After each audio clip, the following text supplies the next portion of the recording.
வருமுன் காப்போம் திட்டத்தின் கீழ் பருவமழை தொடங்குவதற்கு முன்பாகவே அடிப்படை வசதிகளை செய்து தர முதல்வர் ஸ்டாலின் அறிவுறுத்தியுள்ளார் என அமைச்சர் நாசர் தெரிவித்தார். சென்னை ஏர்போர்ட்டில் தாய்லாந்தில் இருந்து 1,50,00,000 ரூபாய் மதிப்பிலான உயர் ரக கஞ்சா கடத்தி வந்த பயணியை சுங்கத்துறை அதிகாரிகள் கைது செய்தார்.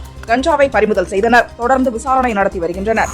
புதுச்சேரியிலிருந்து புதியதாக ஹைதராபாத் வழியாக ராஜமுந்திரிக்கு விமான சேவை நாளை அறிமுகம் செய்யப்படுகிறது. இதனால் புதுச்சேரி யூனியன் பிரதேசமான ஏனாமிற்கு விமான சேவை கிடைக்கும் வாய்ப்பு ஏற்பட்டுள்ளது.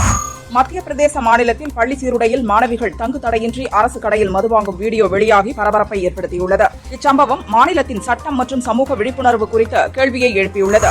உக்ரைன் மீதான தாக்குதலை ரஷ்யா நிறுத்தச் செய்வதற்கு சீனா உதவி செய்யும்.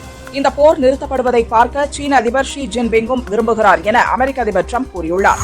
காஞ்சிபுரம் வல்லக்கோட்டை சுப்பிரமணிய சுவாமி கோயில் கந்தசஷ்டி விழா 4ஆம் நாளில் சண்முகருக்கு சத்ரு சம்ஹார திரிசதி அர்ச்சனையும் சுப்பிரமணிய சுவாமிக்கு சிறப்பு பூஜைகளும் நடந்தது.